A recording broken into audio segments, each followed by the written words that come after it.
tempo da violência sexual a gente pode prescrever a quimioprofilaxia para o HIV?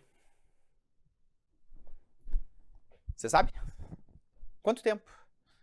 Olha, ela foi estuprada há 24 horas, 48 horas, 72 horas, 120 horas. Até quanto tempo que a gente pode prescrever a quimioprofilaxia para o HIV? Sabe? Beleza, então tá, é isso que a gente vai trabalhar, depois a gente vai responder assim, ó, pá, né, na lata, assim que nem a gente diz, né, pá, acertou certinho, né, é exatamente isso, são coisas que, são detalhezinhos, né, que são importantíssimos a gente conversar. Gente, vamos falar sobre ética em GO, aborto legal e sobre abuso sexual, bora lá!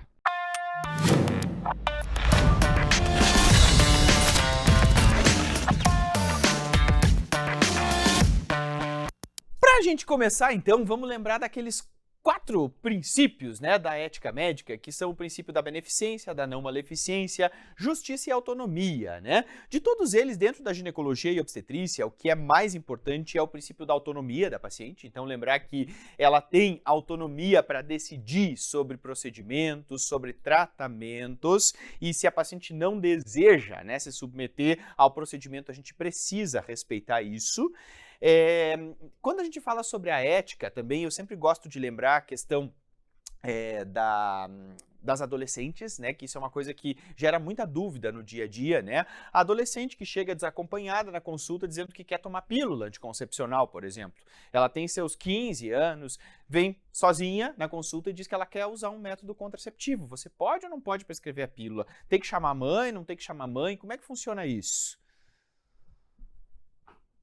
Então não esquece, olha só, não precisa, claro que não precisa. Assim, você tem que conversar com a adolescente, ver se ela está orientada, se ela está entendendo o que está acontecendo, e se você viu que ela está entendendo o que está acontecendo, se ela conhece, ela está...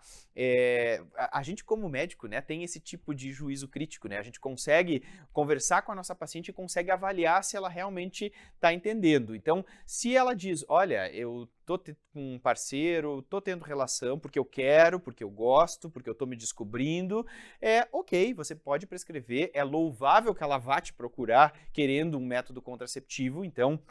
Muitas vezes elas vão pedir informação para amiga, né, para vizinha, para cabeleireira, e é louvável que ela está na sua frente pedindo então uma orientação médica, né? Que bom que ela veio então pedir uma orientação médica. Você pode prescrever e não tem que chamar responsável legal, ok? Muito bem.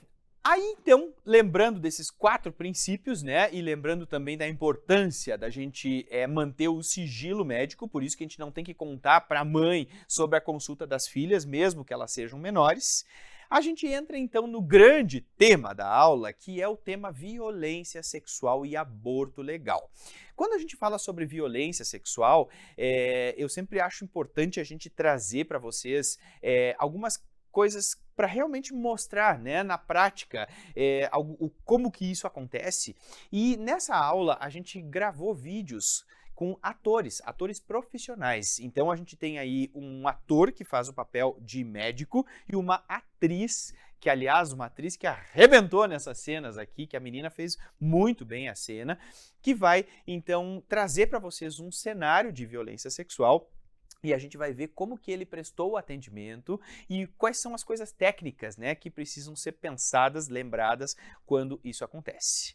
Olha só, prestem atenção, a cena é forte, ela realmente é forte, mas é importante para realmente vocês entrarem no tema, entrarem no assunto e entenderem as questões técnicas. Olha só. A gente vai te ajudar, vai fazer tudo possível, tá? Para que você não sofra as situações que você foi exposta, tá bom? Fica tranquila, aqui você tá segura. Se acalma primeiro, quando você se acalmar, toma um pouquinho de água, se acalma, tá bom, querida? Assim que você estiver bem calma, aí me relata de fato o que aconteceu. Eu tava voltando do trabalho agora. Sim. Parei no metrô, no mesmo lugar que eu venho sempre. Sim. Eu passei pela rua, eu tenho que pegar uma rua. Ela não é muito movimentada para ir para casa, mas eu pego ela todos os dias. Sim. Só que hoje tinha 2 caras Eles me agrediram. Eu caí. Eles me pegaram. Um me segurou pelas mãos e outro me segurou pelas pernas. E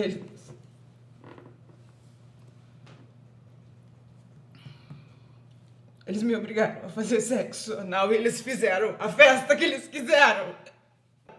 E me deixaram ali. Tá. Por favor. Se acalma. Por favor, se acalma. Eu vou te ajudar. Nós vamos te ajudar. Olha, vem cá. Aqui você tá segura. Toma mais um pouquinho de água, se acalma. Aqui você tá segura, tá bom? Tá. Eu preciso te fazer algumas perguntas. Eu preciso que você se acalme. Tudo bem? Tá? Você prestou queixa dessa situação? Primeiro que eles vêm atrás de mim, doutor. Eu não pensei em nada. A primeira coisa que eu fiz foi vir aqui. Eu tô preocupado com a minha saúde. Eu não sei o que aqueles nojentos têm. O que pode acontecer comigo, doutor? Não me diz que eu tenho que ir na polícia pra pegar pra fazer exame. Não. De forma alguma. Fica tranquilo, de forma alguma. O simples fato de você fazer o registro é para sua proteção, tá? E também para poder ajudar, auxiliar a polícia a identificar os agressores. Você não é preciso, tá? O boletim para que você tenha esse atendimento médico, tá bom? Deixa eu te perguntar sobre você.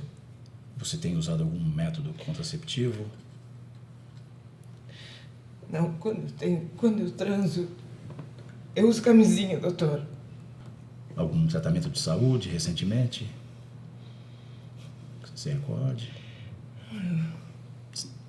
Alguma medicação que está tomando? Eu uso bombinha quando eu tenho crise de asma, mas é só. Tá. Olha, fica calma, tá? Aqui você está segura. Nós vamos fazer de tudo para minimizar essa situação, tá bom? Fica sossegado. E olha, as informações aqui são totalmente sigilosas, tá bom? Não vai ter risco algum de que outras pessoas fiquem sabendo do que está acontecendo.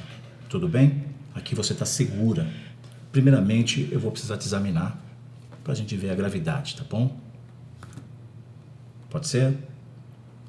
Então tá ok. Vamos ali, por favor?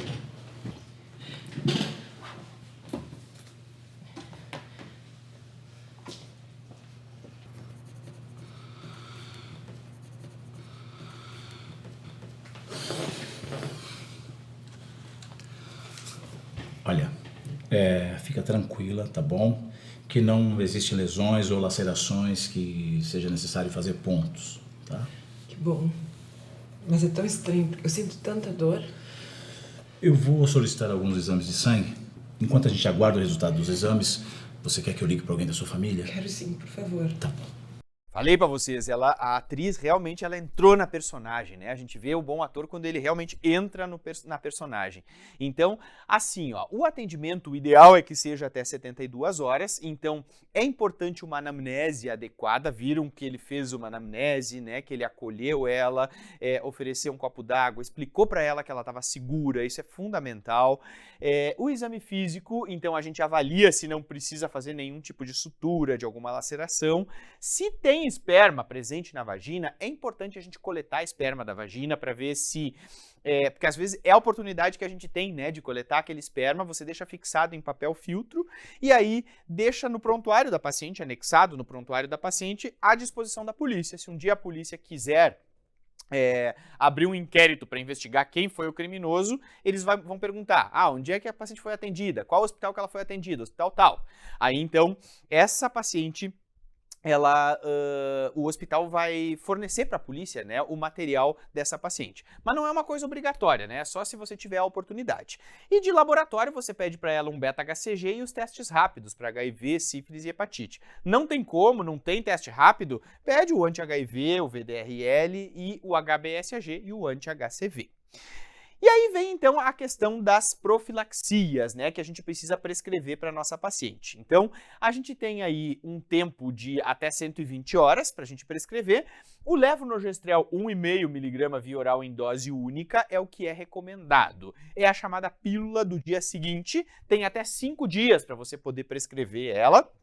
Na verdade, muita gente pensa que são 3 dias, né? Claro que a maior eficácia é nos primeiros 3 dias e aí depois diminui um pouco, mas até 5 a gente ainda tem benefício sim de prescrever, ok? Vamos ver como é que foi conduzido, vamos ver se ele fez certo. Os exames já ficaram prontos. Eles estão todos normais, tá ok? E agora, o que a gente faz? Bom, eu vou prescrever para você um método contraceptivo justamente para evitar a gravidez, tá bom? Como faz menos de 24 horas que você foi violentada, então a chance de sucesso ela é muito alta. Mas, doutor, pela fase do meu ciclo menstrual, é realmente necessário que eu tome essa pílula? É isso, gente. Então é exatamente isso. A gente precisa sim prescrever. Às vezes a paciente chega com uma história, né, de estava tomando irregularmente o anticoncepcional, a história é incerta, né? Então não adianta. A gente acaba prescrevendo sim, porque o uso do método contraceptivo muitas vezes ele acaba não sendo de uma forma correta, de uma forma exata, né? Então por isso que realmente é importante sim que seja prescrito. Ok? Tá bom. E as outras profilaxias? Prestem atenção. Com certeza. E também nós vamos fazer alguns antibióticos para a prevenção das DSTs.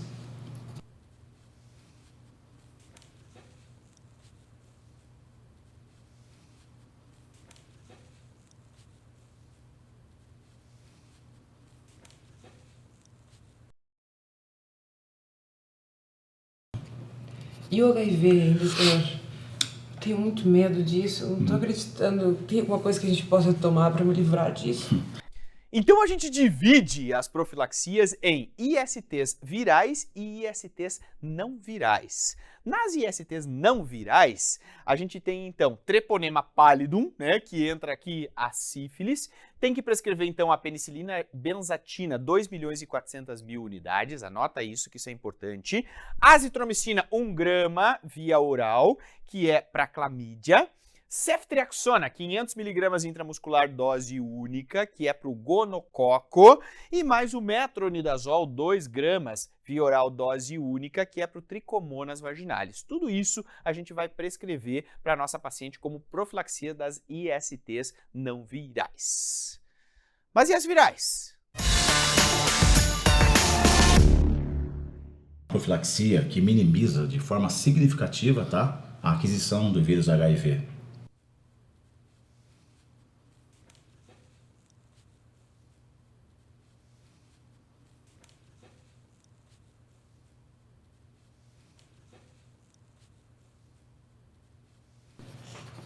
Muito obrigada, doutor. E não sei, tem mais alguma coisa que possa ser feita, que possa... Na verdade, eu preciso saber, você tem a vacina para hepatite B? Não sei, doutor, eu nem tenho ideia de onde é que pode estar a minha carteirinha. Não, tudo bem, não tem problema. Nesse Deixa eu caso, pensar então... agora. Nesse caso não tem problema. Nós vamos também fazer a profilaxia para hepatite B com a vacina e com a imunoglobulina, tá ok? Certo. Doutor, muito obrigada mesmo pela sua Que atenção. você está segura, fica calma, fica tranquila, nós vamos fazer tudo o possível. Pode ficar sossegada, tá bom? Obrigada. Perfeito. Então, olha só, o que eu tenho que prescrever? Eu tenho que prescrever o tenofovir de 300 mg, mais a lamivudina, também de 300 mg, e o dolutegravir de 50 mg. Essas são as 3 medicações que a gente precisa prescrever. O tempo, pessoal, é até 3 dias. Então, a gente tem até 3 dias de ocorrência, que isso dá 72 horas, né, para prescrever a profilaxia antirretroviral do HIV. O tempo são 4 semanas, então ela vai ter que tomar essas doses diárias por 4 semanas, que são 28 dias, que é o tempo total de profilaxia pós-exposição. Tá, Mas em relação à hepatite, né, a hepatite B, assim, se a paciente é vacinada, não precisa fazer nada. Agora, se a paciente tem esquema vacinal incompleto, você só completa o esquema vacinal. Mas se ela não for vacinada ou história desconhecida, que acaba sendo na grande maioria dos casos, aí você faz a imunoglobulina para hepatite B e também já aproveita o momento, né, o ensejo para indicar, recomendar a vacina. Certo? Muito bem.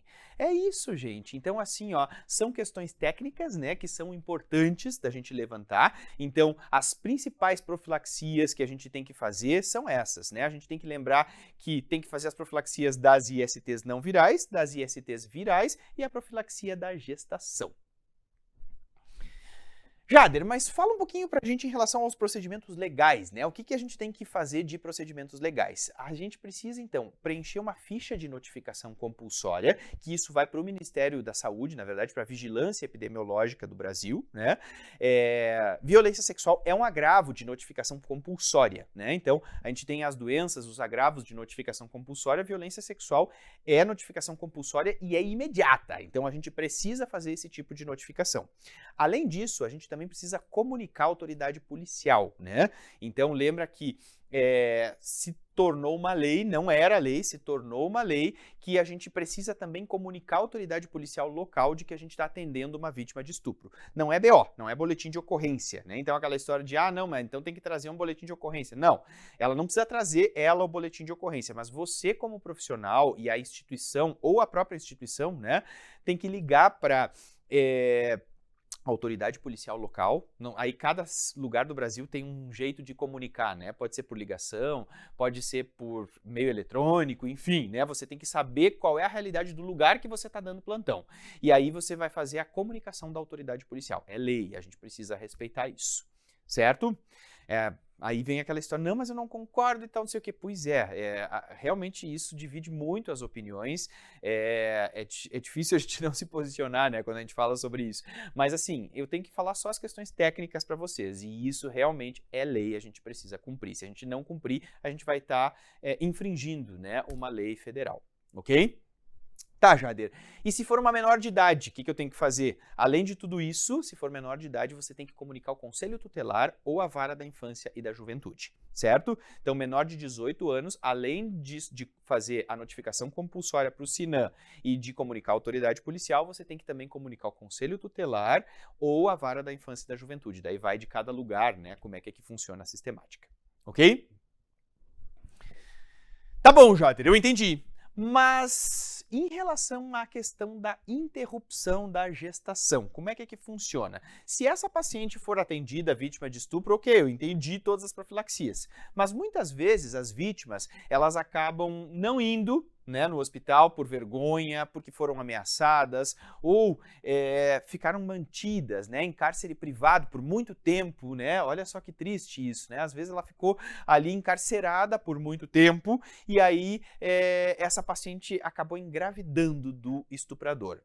Bom, aí essa paciente, para interromper a gestação, a gente sabe que no Brasil é permitida a interrupção da gestação em vítimas de estupro. O que a gente precisa ter?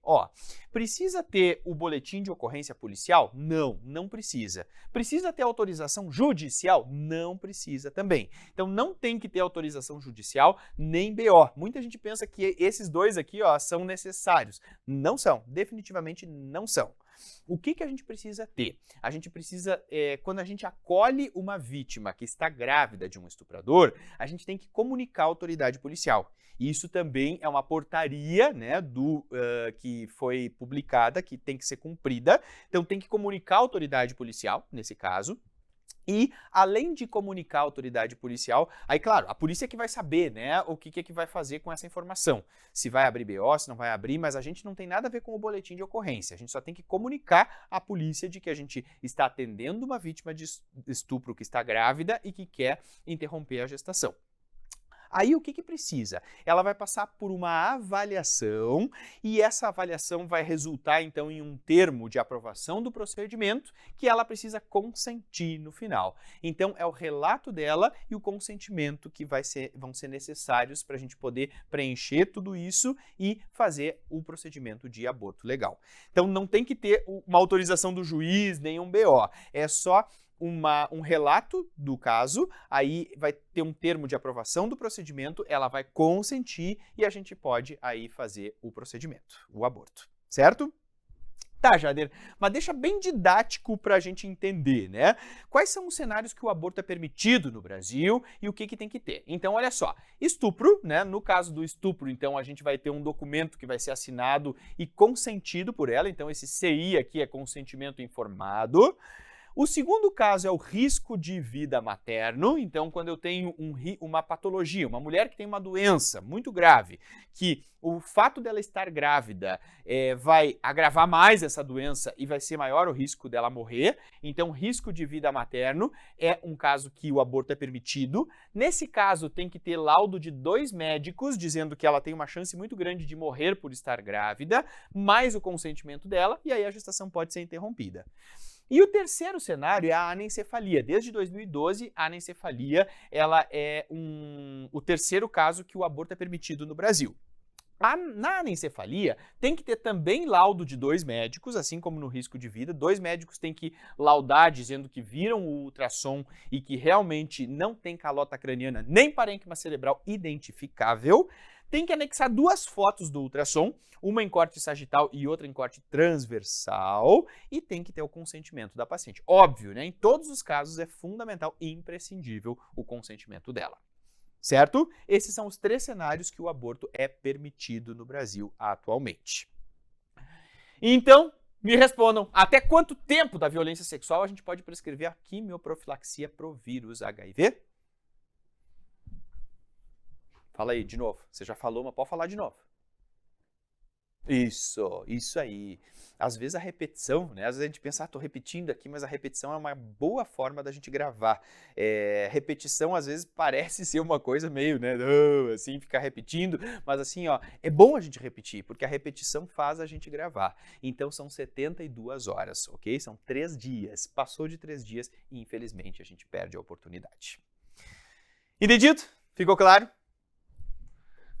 Muito bem, então, gente, revisem, estudem, façam as questões, né? Porque eu acho que é importante esse tema a gente fazer as questões e é importante sempre a gente falar cada vez mais, né, sobre esse tema, porque eu acho que a gente consegue construir uma sociedade e deixar um mundo melhor aí para os nossos descendentes quando realmente a gente fala, né, e questiona, né, tudo o que realmente está acontecendo. A gente vive, infelizmente, num país violento, né, que as nossas taxas de violência sexual são muito altas e a gente precisa falar sobre isso, a gente precisa intervir para que a gente tenha uma mudança aí nesses números, né? Isso só traz benefício para a gente como sociedade. Um abraço.